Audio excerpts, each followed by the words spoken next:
On the map of the Middle East, Saudi Arabia looks like a giant. The largest country on the Arabian Peninsula, ringed by deserts and seas, with wealth that for decades rested on oil. It was oil that turned a desert kingdom of Bedouins and caravans into one of the richest states in the world. And its capital, Riyadh, grew faster than any other city in the region. But the 21st century brought a challenge that cannot be solved with barrels of crude alone, a challenge tied to the future of the economy, technology, and the kingdom's place in the global balance of power. This is where the Belt and Road Initiative takes on a new meaning. For China, Saudi Arabia is more than just a partner. It is a pillar of energy security. Saudi oil sails on tankers across the Indian Ocean to Chinese refineries, and contracts worth billions of dollars bind Beijing and Riyadh ever more tightly together.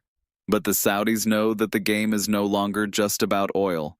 That's why they open up to Chinese technology, infrastructure, and investments in mega projects meant to transform the kingdom. The most symbolic of these projects is Neom, a futuristic city rising in the desert, built around linear settlements, artificial intelligence, and the promise of tomorrow's life. Neom is the calling card of Crown Prince Mohammed bin Salman, who wants to wean the country off oil and build new sources of income. But to do that, Saudi Arabia needs partners, and Beijing is one of the most important. Chinese firms help build the infrastructure, provide technology, and in return, China gains even greater influence over a key player in the Middle East.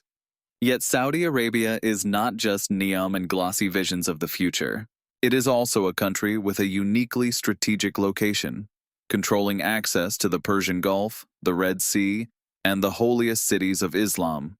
Every port, every road, every contract signed here matters for the entire region. The Chinese understand this perfectly and invest not only in energy, but also in logistics, digital infrastructure, and transport. For the Saudis, cooperation with China is part of a broader strategy, a strategy of balancing.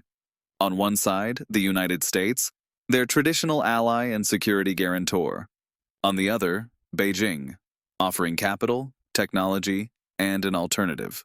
Riyadh is trying to play both cards at once, knowing that in a changing world, it cannot bet everything on just one partner. That's why Saudi Arabia is now at the center of attention.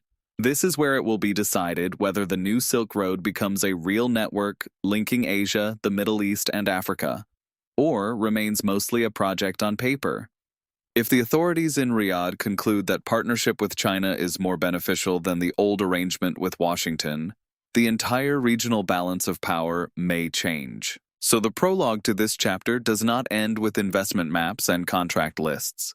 It is a story about a country standing at a crossroads between a past built on oil and a future built on technology and global corridors. A kingdom that was, for decades, a symbol of conservatism, and now wants to become a laboratory of modernization.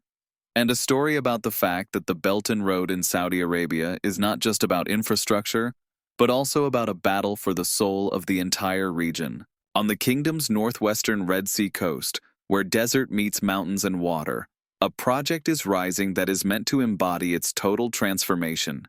Neom, a city of the future that, according to the vision of Crown Prince Mohammed bin Salman, is to become not just a metropolis, but a laboratory of a new way of life. A colossal plan, estimated to cost hundreds of billions of dollars, designed to show that Saudi Arabia is no longer just an oil state, but a place where the technology of tomorrow is created. The heart of Neom is a project called The Line, a linear city stretching for hundreds of kilometers where life is supposed to unfold along a single axis. No cars, no pollution, with transport based on high-speed maglev and artificial intelligence. Mirror-clad buildings are meant to reflect the desert and sky, creating the impression that the future has sprung straight out of the sand. It's a futuristic, almost unreal vision meant to attract investors, scientists, and residents from around the world. But to build something like this, you need technologies, capital, and experience that Saudi Arabia doesn't possess on its own. That's where China comes in. Chinese engineering companies are involved in building the infrastructure, carving tunnels, laying roads, and constructing the first sections of rail. Tech corporations supply AI systems, facial recognition, renewable energy solutions, and smart city management platforms. Huawei and other Chinese telecom firms are laying NEOM's digital spine, 5G networks, data centers, and control systems. For Beijing, NEOM is much more than an ordinary contract. It's a chance to inscribe itself into one of the biggest and most media-driven mega-projects of the 21st century. In a world where perception matters, Chinese participation in NEOM is proof that China doesn't just build roads and bridges in Africa, it also co-creates the most futuristic city on the planet. It's a giant commercial for technology made in China. For Saudi Arabia, working with China on NEOM is part of a diversification strategy. The kingdom knows the West views the project with skepticism. Americans and Europeans have their interests, constraints, and doubts about Riyadh's politics. The Chinese don't. They arrive with capital, equipment, and engineers, offering partnership without moral lecturing. But NEOM is more than technology. It is also the politics of symbolism. Mohammed bin Salman wants to show that his country, long associated with conservatism and austere Wahhabi religiosity, can become a symbol of modernization. NEOM is meant to change not only the economy, but also the mentality. To show young Saudis that their future is not limited to oil and pilgrimages to Mecca, but can also be about innovation, robotics, and the digital world. The Chinese fit perfectly into this narrative. Because NEOM is not only an investment, it is also a node of the new Silk Road, a place where maritime routes through the Red Sea and the Suez Canal intersect with land corridors running toward Jordan and Israel, a strategic point where the Middle East meets Africa and Europe. When we look at the renderings of NEOM, we see glass towers and delivery drones. But beneath all of that lies a hard reality. Hundreds of billions in spending, tens of thousands of workers, many of them migrants, and a massive risk that the project will never be completed in its full form. That's why Chinese participation matters so much. Beijing lends credibility and know-how that Riyadh could not muster on its own. NEOM is becoming a showcase of Saudi-Chinese cooperation, a place that demonstrates that the Belt and Road is not just about containers and ports, but also about futuristic visions and geopolitical ambition. An experiment whose outcome will determine whether Saudi Arabia truly becomes a leader of transformation in the Arab world, or remains a symbol of dreams too big to realize. For China, NEOM proves that it can enter even the toughest markets and secure a seat at the table where the region's future is shaped. For Saudi Arabia, it's a chance to turn desert into a laboratory for tomorrow. For decades, Saudi Arabia has been synonymous with oil, a country where black gold became the foundation of the state, its religious establishment, and its politics. Oil made Saudis one of the wealthiest nations on earth, built Riyadh, Jeddah, and Dhahran, and helped the House of Saud hold on to power. But oil is also a bond that ties the kingdom to China more strongly than ever before. China is the world's largest oil importer. It needs fuel to keep its industry running, power millions of factories, and provide energy for over 1 billion people. Saudi Arabia supplies that oil at a scale no other exporter can match. In 2022, the Saudis became China's largest crude supplier, overtaking even Russia.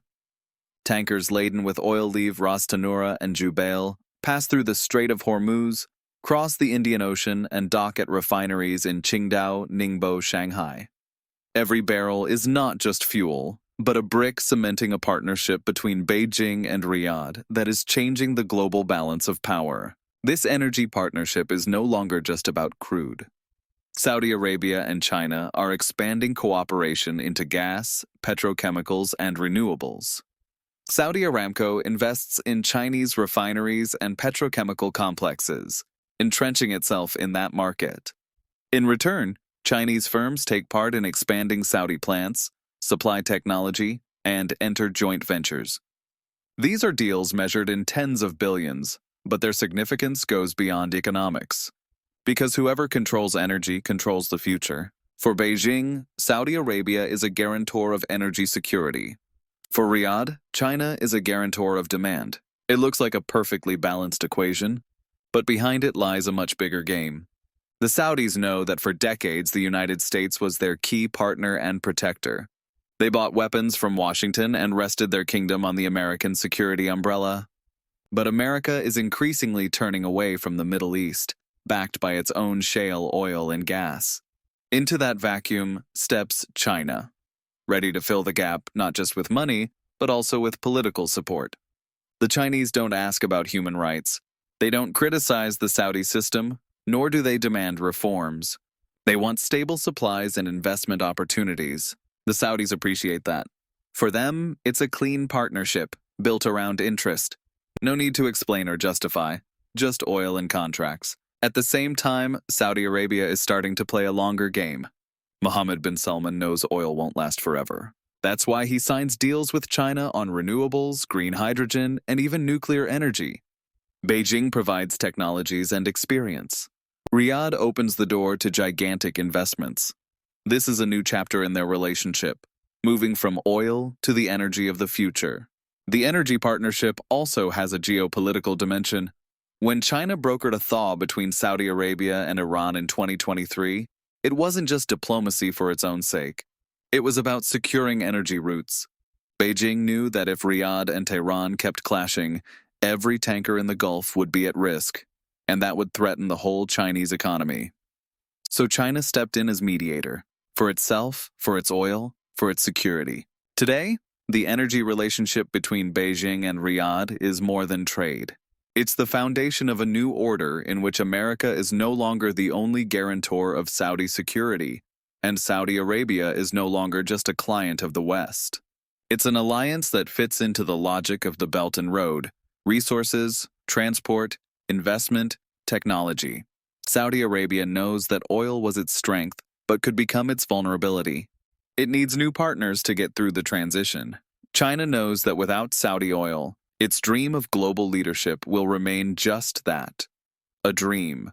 In this mutual dependence lies not only cooperation, but also the seed of future conflict, over influence, prices, control over the market. For now, however, the two countries play on the same side. Saudi Arabia delivers oil. China invests in industry and energy. Together they build a bridge connecting the Arabian Peninsula and the Middle Kingdom. And energy, oil, gas, hydrogen, is the main beam of that bridge. Without it, there would be no Belt and Road. Riyadh is a capital that has changed faster in recent years than ever before. Just a decade ago, it was a sprawling concrete desert city, full of office blocks and housing estates, but lacking signature landmarks.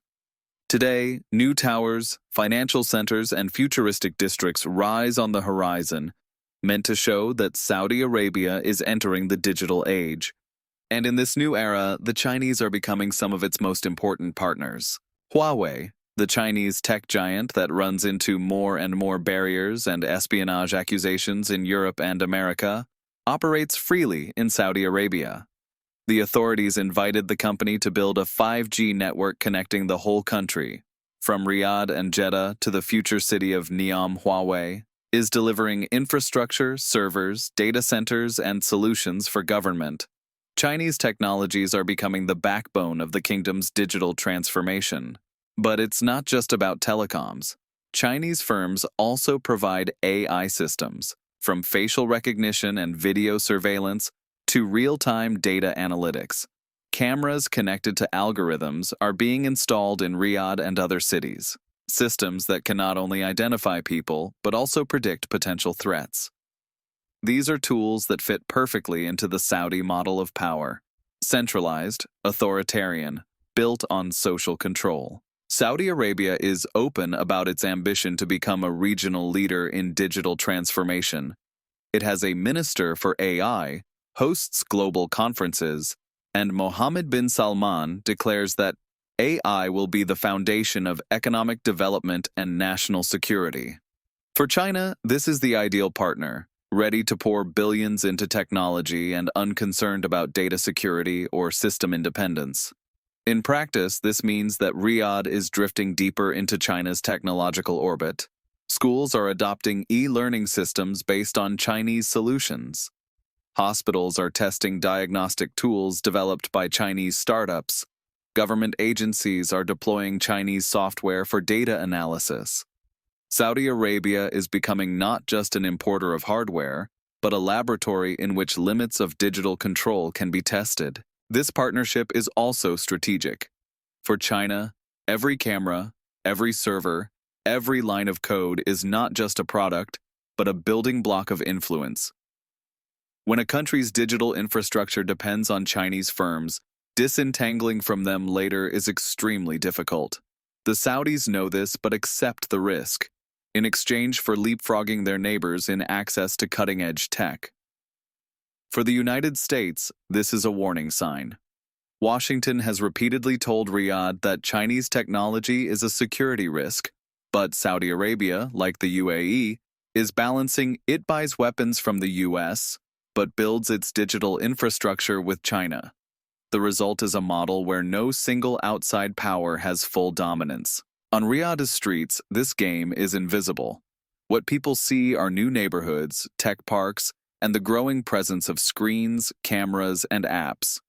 For ordinary citizens, digitalization means everyday convenience, mobile payments, online access to public services, transport and health apps. Under the surface, however, the structure increasingly resembles the Chinese model, a mix of efficiency and surveillance.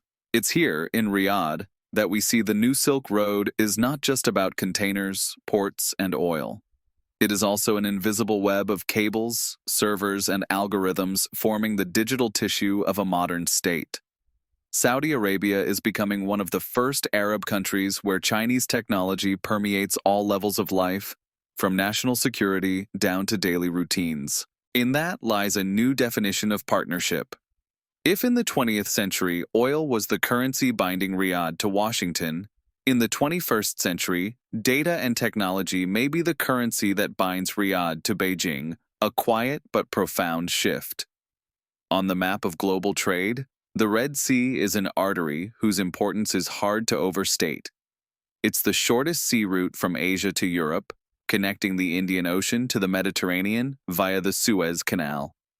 Every ship that leaves Shanghai, Ningbo, or Guangzhou for Rotterdam or Hamburg passes through the Red Sea.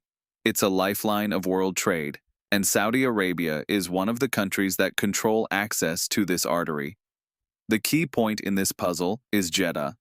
It is Saudi Arabia's biggest commercial port, located on the Red Sea coast. Jeddah is the maritime gateway to Mecca and Medina, but also the logistical heart of the kingdom. Goods from Asia arrive here before being moved by road and rail across the Arabian Peninsula. The Chinese understand Jeddah's importance perfectly. Under the Belt and Road Initiative, they have invested in modernizing the port, expanding terminals, and digitizing logistics. Chinese companies take part in projects meant to turn Jeddah into one of the most advanced ports in the world, capable of handling millions of containers a year. In practice, this means Jeddah is becoming another node in the global chain of ports that China either controls or heavily influences. Saudi Arabia isn't stopping with Jeddah. It is also developing other ports: Yanbu, King Abdullah Port, Dammam. Each has a specific role. Some handle crude and gas exports, others deal with container traffic, others still are meant as hubs for African trade. Chinese consortia are involved in all of them. For Beijing, this is a guarantee that even if tensions flare up elsewhere, for example in the Gulf, there will always be an alternative route via the Red Sea. Ports are not just concrete and cranes, they are politics. Every investment in a terminal, every upgrade of a quay is a step toward dependence.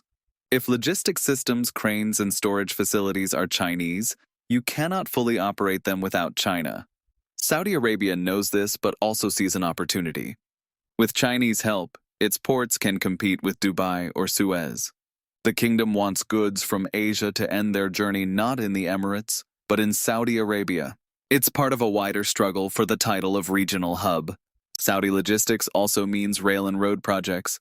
Chinese firms are involved in building transport corridors linking Jeddah and Riyadh to the rest of the country, and in new routes toward Jordan and the UAE. This is part of Mohammed bin Salman's vision of turning Saudi Arabia into the commercial center of the Middle East. The Red Sea is thus becoming a stage for quiet competition. On the one hand, Saudi Arabia wants independence and full control over its ports. On the other, achieving that without Chinese money and technology is difficult. In the background, Washington watches every new Saudi-Chinese contract with unease. From a distance, the stacks of containers in Jeddah look like any other big port in the global supply chain. But each container is part of a larger story. A story of how Saudi Arabia is trying to become more than a crude exporter and emerge as a logistics player. A story of how China is building its network of influence from Asia to Africa.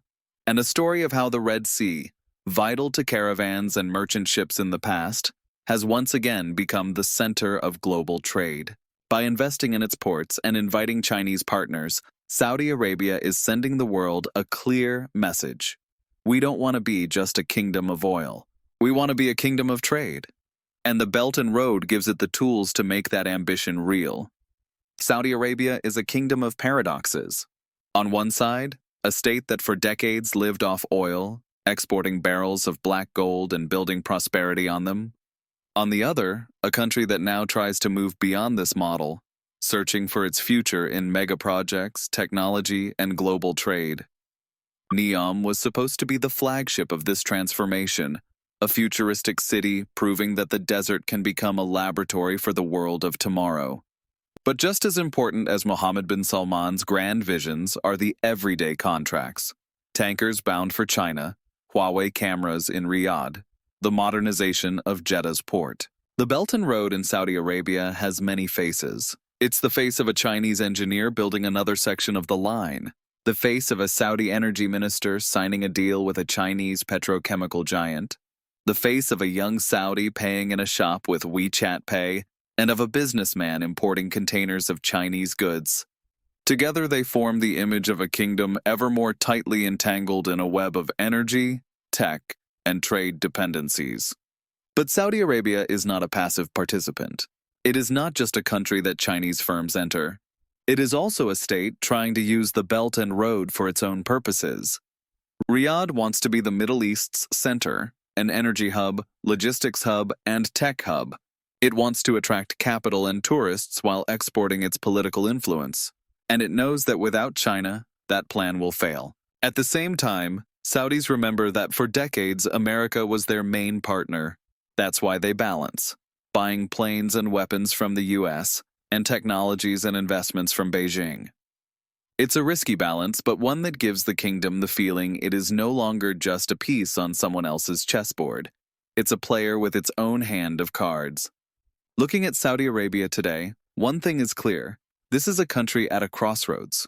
On one side, tradition, oil, and conservatism. On the other, visions of the future, technology, and the Belt and Road. The kingdom is trying to reconcile these worlds, knowing its choices will affect not only the Middle East, but the entire global power structure. Because if the Belt and Road in Saudi Arabia succeeds, if Neom is actually built, if ports and refineries are fully integrated into Beijing's global network, it will change more than just the map of the region.